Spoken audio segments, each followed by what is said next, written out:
Assalamualaikum and good morning to all. I'm Dr. Yazid, physician from Hospital Slim River. Today I will talk about management of diabetes mellitus during Ramadan month. This is my outline of my presentation.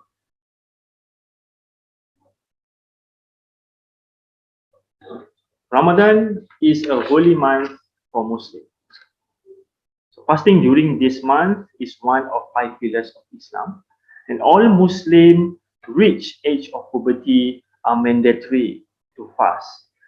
It is performed by restricting themselves from eating or drinking from dawn to dusk. Ramadan lasts 29 to 30 days, and there are certain groups of Muslims can be exempted from these obligations, and those who are suffering with illness, including diabetes mellitus. However, despite of being exempted, majority of them still intended to participate in fasting during this month. And diabetic individuals actually they are at a higher risk to develop complications such as hypoglycemia, hyperglycemia, dehydration, and other metabolic complications such as DKA and HSS. Thus, it is our duty as healthcare provider to give advice and consultation during counseling session regarding risk as well as management of diabetes during fasting period. And this slide shows the distribution of Muslims according to regions worldwide. And as we can see, Asia Pacific, there are almost 1 billion of Muslims lives in this region, much higher compared to the other regions. And as we look into the previous multinational survey, among type 1 diabetes mellitus patients, up to 70% of them actually express their intention to participate in fasting during this month. And up to 80% from them actually can fast more than 15 days. And about 27% of them can complete their fasting month on 30 days.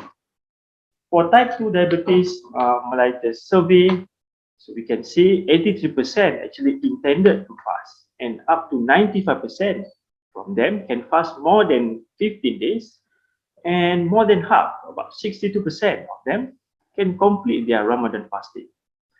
So looking at this prevalence, it is very important for us to engage these patients in managing their medications, as well as providing a holistic approach in their diet and glucose monitoring in minimizing complications. Ramadan-focused diabetes education actually plans an emphasis on identifying situations to break the fast in order to prevent severe glycemic complications such as hypoglycemia or hyperglycemia. So what changed in Ramadan? So we know a bit on the definition of fasting.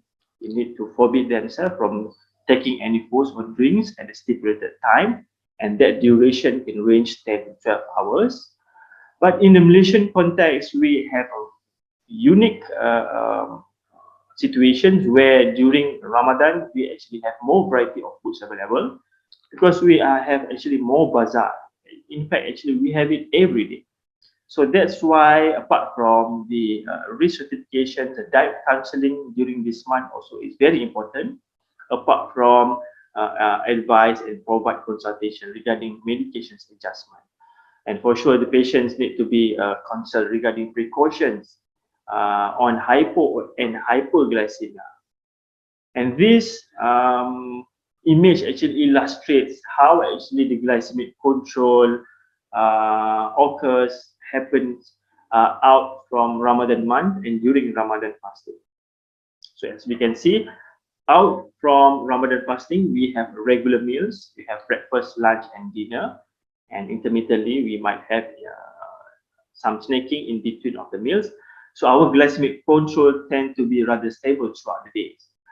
But during Ramadan fasting, as we can see, there is a period where the levels of the glycemic controls is rather stable, but on the lower side. But when they break their fast, when they have their iftar, so we can see the level of the glucose can be quite haphazard.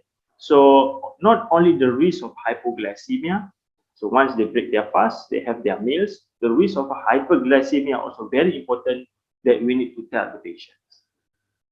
So what changed in terms of pathophysiology among diabetic individuals during fasting?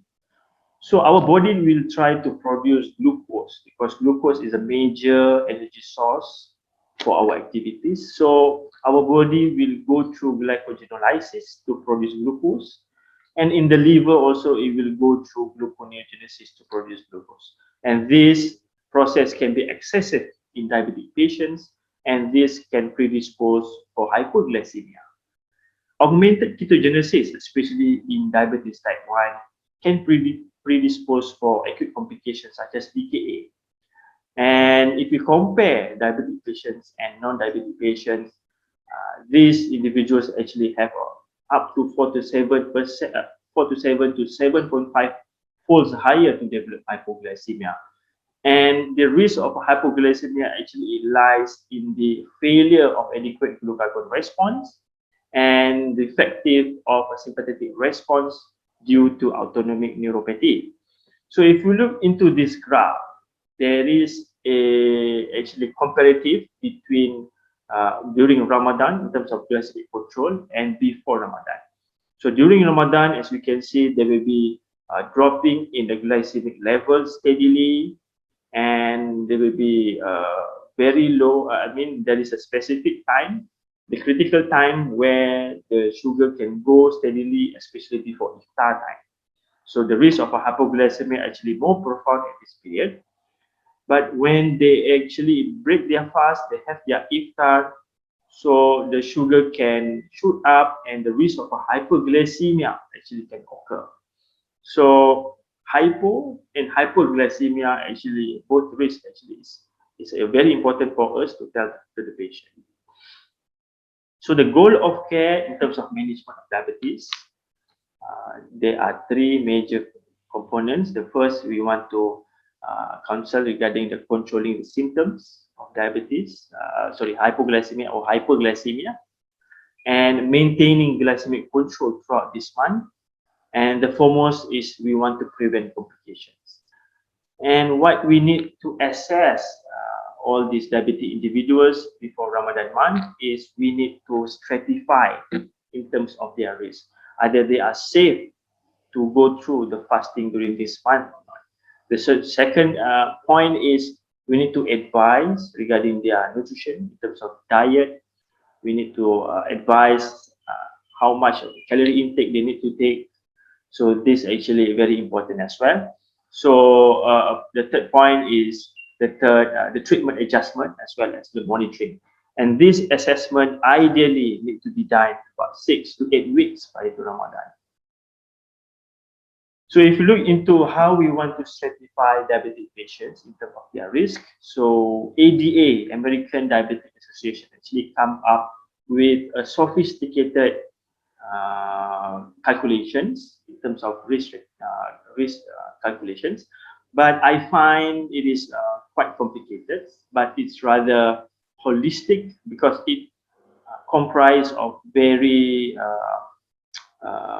holistic elements that involve in terms of risk stratifications. But luckily, our Malaysian guidelines come up with more simplified ways to stratify. So I come up with mnemonics.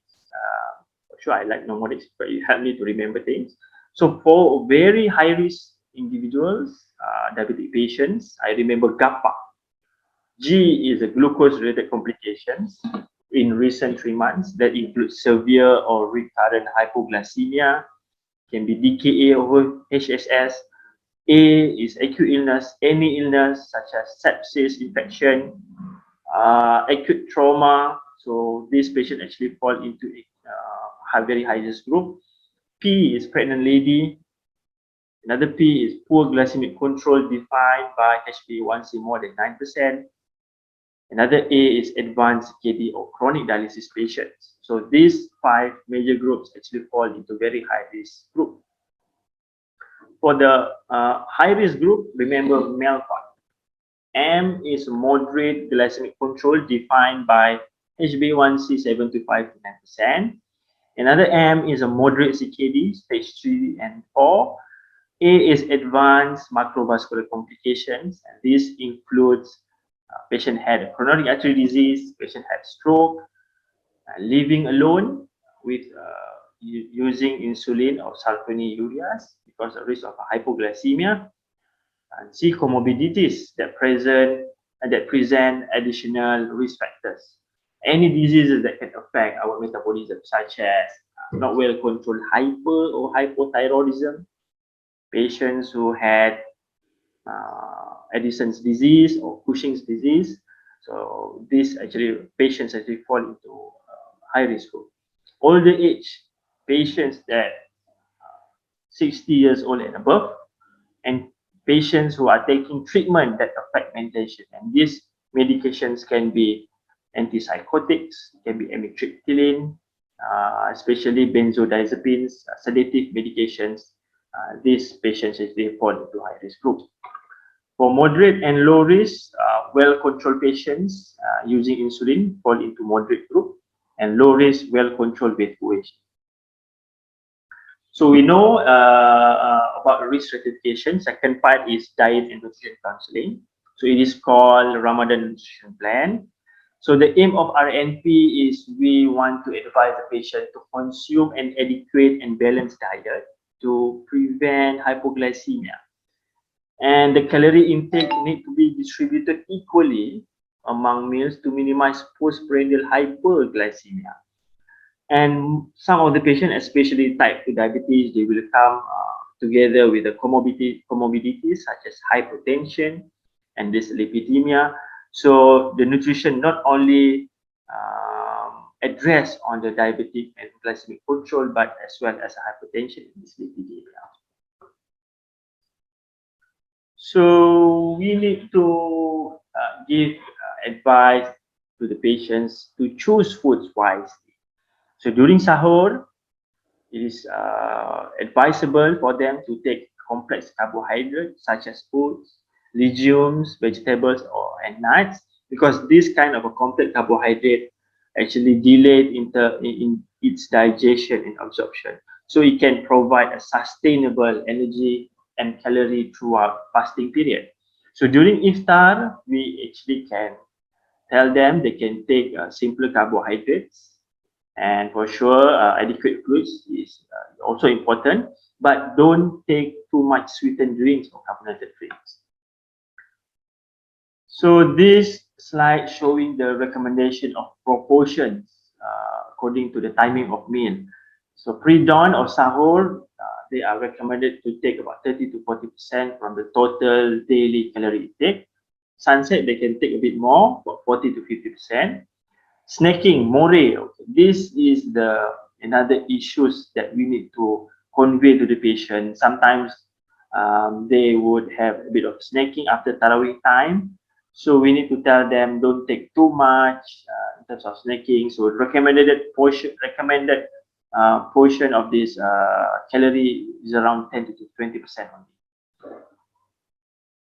So in terms of monitoring during fasting, for all the patients taking only OHA and they are well controlled, they can monitor when they feel symptomatic.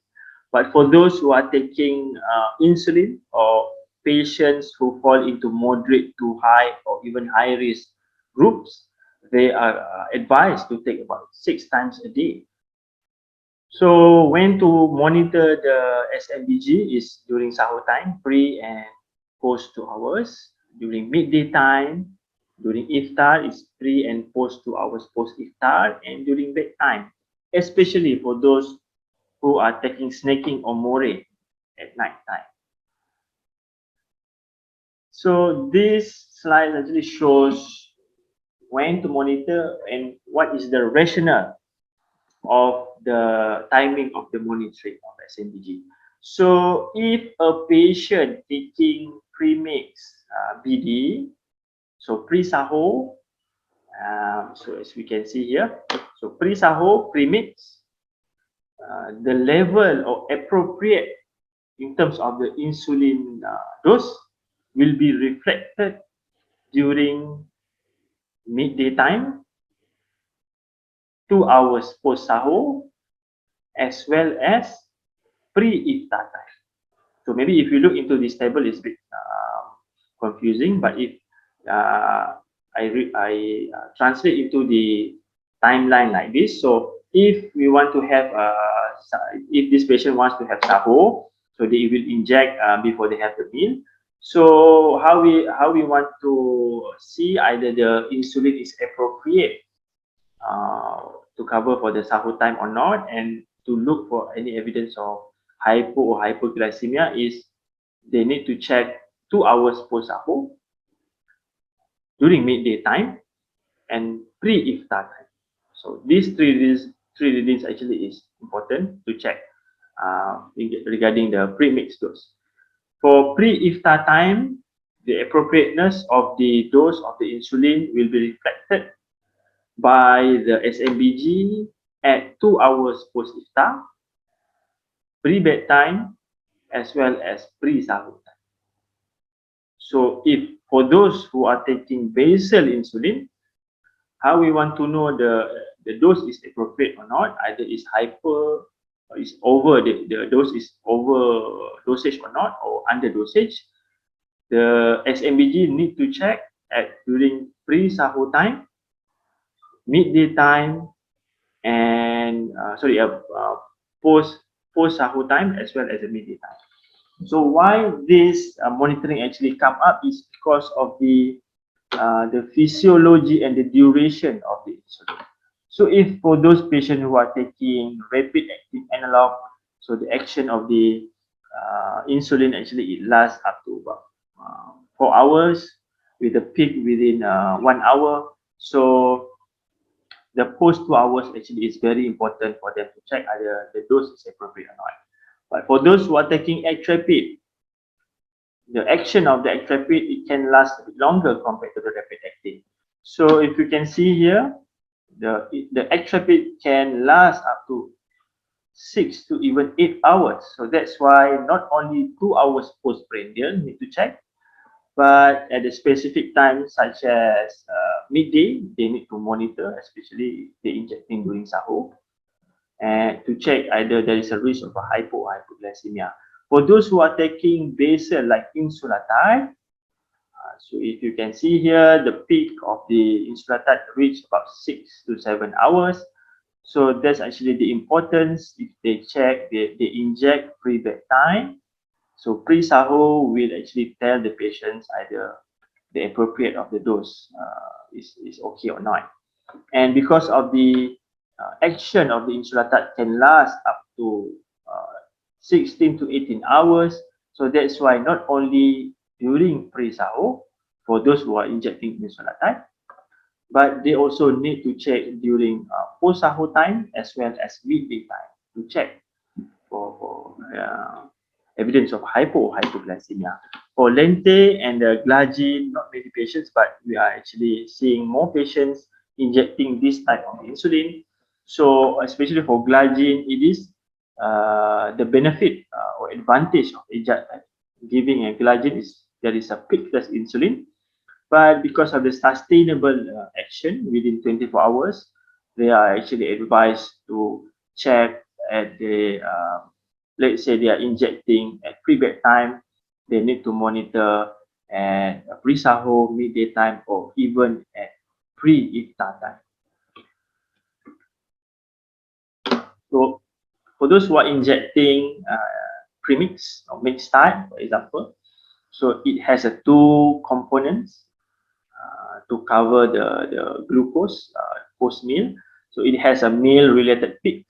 So this peak actually can cover the postprandial glycemic control, and it also provides the basal component. So that's why the monitoring not only the post meal, they also need to check a few hours later after the meals because of this basal component. So when to end the fast? So there are 5 indications for the patients to end their fast. The first one, at any time they develop blood glucose less than 3.3. So no chance they can continue with their fasting because the risk of a hypoglycemia will actually very high. Or the patients actually develop glucose level less than 3.9 in the first few hours of fasting, especially for those who are taking SU, sulfonylurea, glycoside, or insulin. And the third indication is when the blood glucose reach more than 16.7.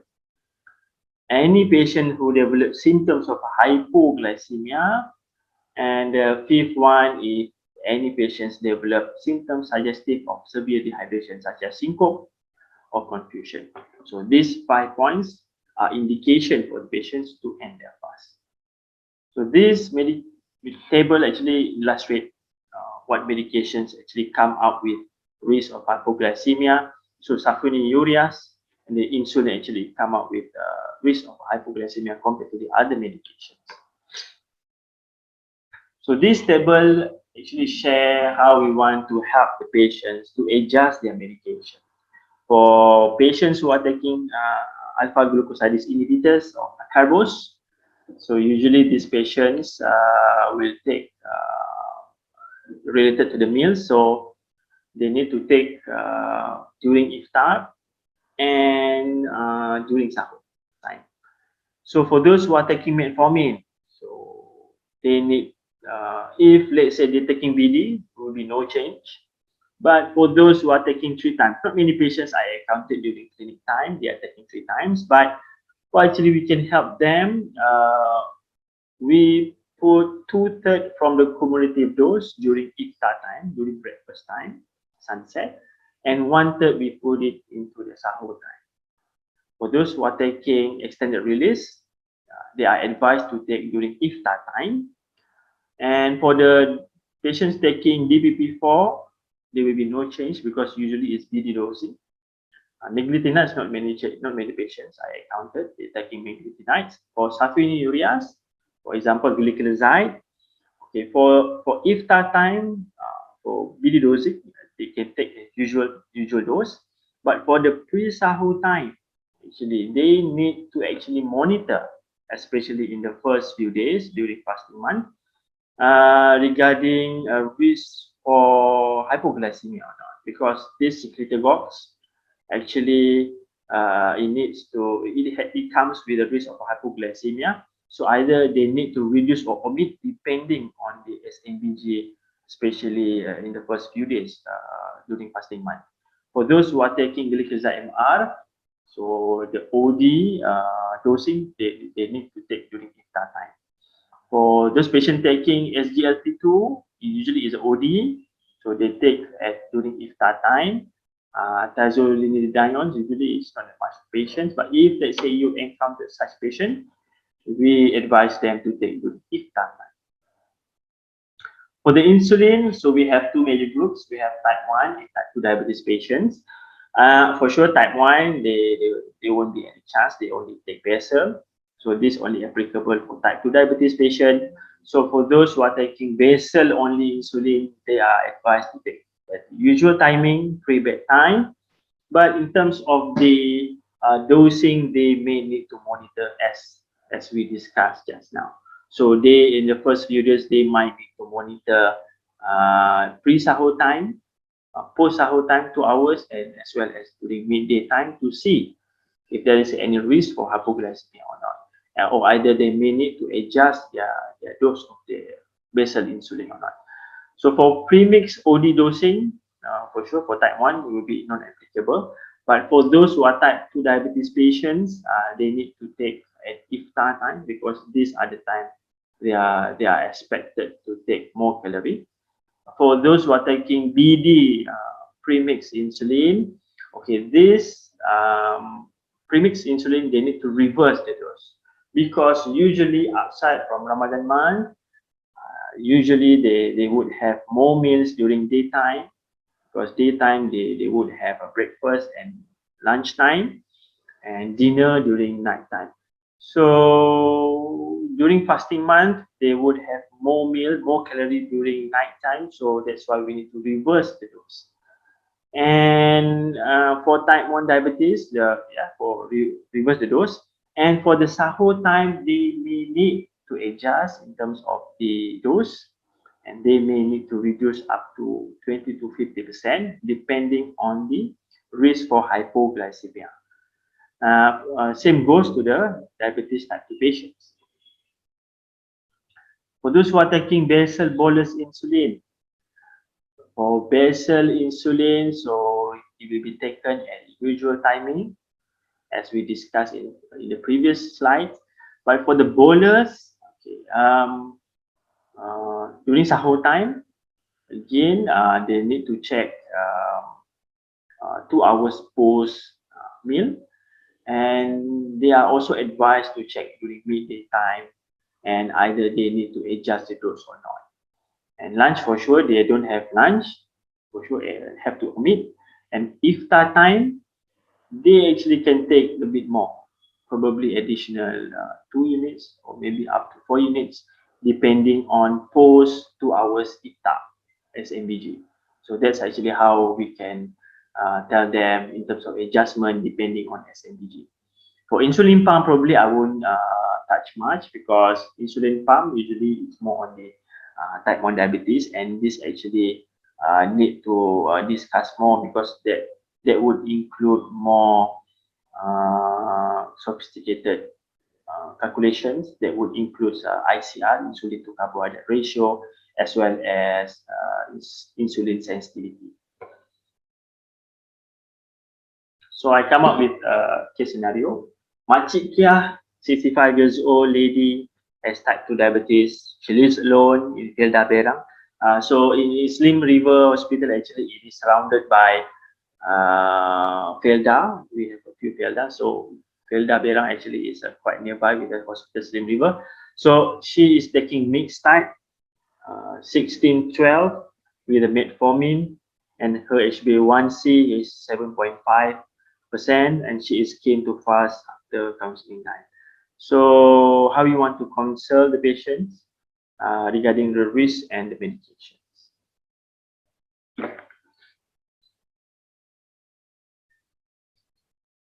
So in terms of high risk, in terms of age, she actually fall into high risk group. She lives alone. She's using insulin, and her HbA1c is 7.5. Actually, she fell into high risk group. And in terms of counseling, diet, we need to consult her regarding what to take during sahur, what to take during iftar, and the medications need to reverse. So 16, 12. So we need to reverse the dose to probably 10 to 12, because we need to slightly reduce the pre-sahur dose, and she can take a bit more, 16 to 18 units during iftar. Monitoring, preferably 6 times a day. OHA, she can take as usual timing, and she need to be advised on the precaution on hypo or hyperglycemia. Second scenario is Pakcik Sobri has type 2 diabetes type 2 for 10 years, and she has been taking basal bolus 14 units TDS in Selatan 14 units on night, with metformin 1 gram BD, with HbA1c 10%. He's not well controlled. So he lives alone in Felda Besar. Felda Besar is another Felda nearby Slim River, with about 20 minutes from Slim River Hospital. So has previous history of coronary artery disease. So what is the risk for fasting, and how we want to consult and adjust on the medications?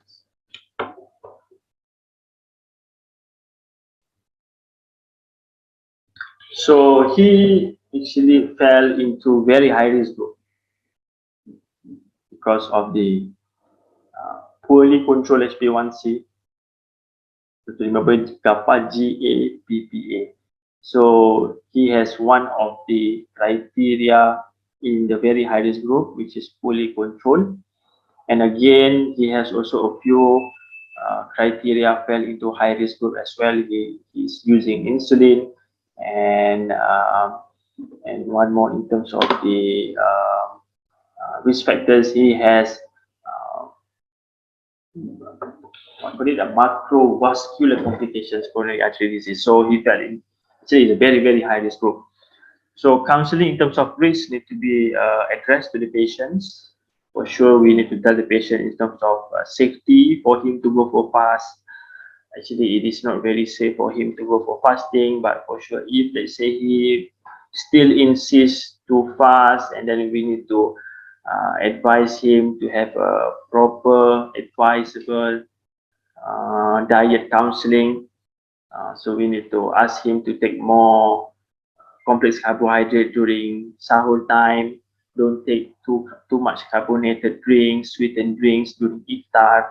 So in terms of medications, bolus he can take as usual pre-sahur, and omit lunch and iftar probably he can take usual or slightly higher of atrapid. And he needs to be concerned on the um, criteria on when to end fast. So just now we remember at any point he develops 3.3 and below, he needs to end the fast. Or in the first few hours he develops glucose less than 3.9, he needs to end the fast. Or at any time he develops blood glucose more than 16.7, he needs to end the fast. Or at any point he develops hypoglycemic symptoms or symptoms of hyperglycemia or severe dehydrations, he needs to end the fast. All right. And for sure, we need to tell him when to monitor, because this is the way that we can detect hyper or hypoglycemia. That's all. Thank you.